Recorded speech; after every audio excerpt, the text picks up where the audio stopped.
What about stalactites? Stalactites. Do they take millions of years or the right conditions? Has anybody ever been in a cave? Okay, on a cave tour, all the tour guides say the same things. As you're walking through these caves have been here for millions of years. And if you come close to a stalactite, be careful not to touch it because you will retard its growth. And remember, it took millions of years to form. And don't break it off and make it a souvenir because it'll cause depression. And unborn generations will have lost the beauty that you have destroyed. Did they still give that kind of a speech? Yeah, okay, cool.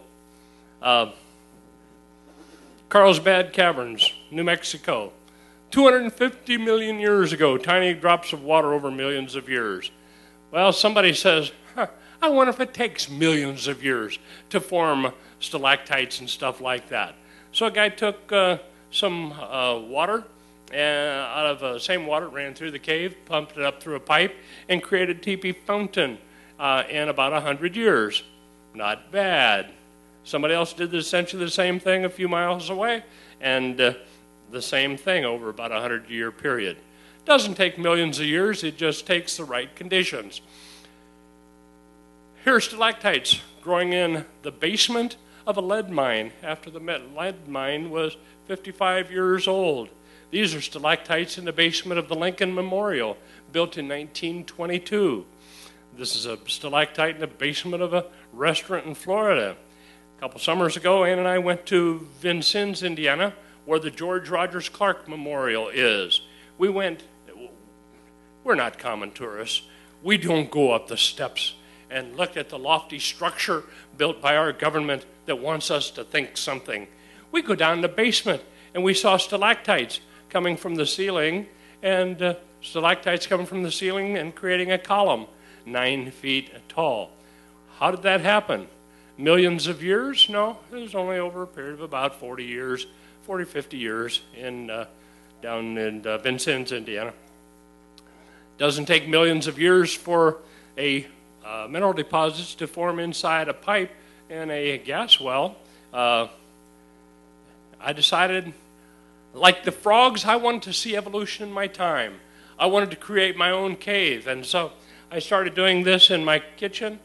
I'm sorry, my wife's kitchen. And I created myself a stalactite 1.5 inches long overnight. The next morning she got up and said, Floyd, yeah, you guessed it, new kitchen counter too.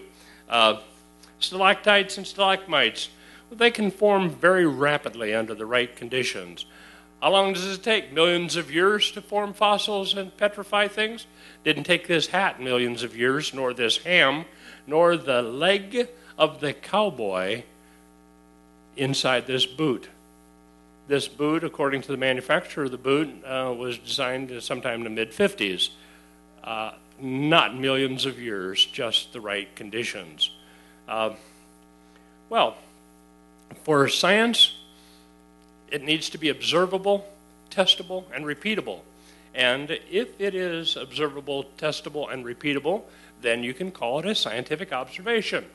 If it is not observable, testable, and repeatable, and you still believe it, that's okay. But you have to believe it by faith. And I think faith in evolution is a faith the facts have failed. No one ever saw it happen. No one can make it happen again. It can only be accepted by faith. Evolution is faith that we got here without God. Evolution is a faith the facts have failed. Evolution is imagination rich and evidence poor. Creation is the process God used to place us here. In the beginning, God created. And let's look at our Bible as a source. Why do we look to our Creator? It is important for our society because if Adam was in your past, there is a basis for your morality. If there was not, if only an ape was in your past, if you teach your children that they came from apes and they act like apes, don't be surprised if you teach them that they were created by God, then you have a chance for having a decent society.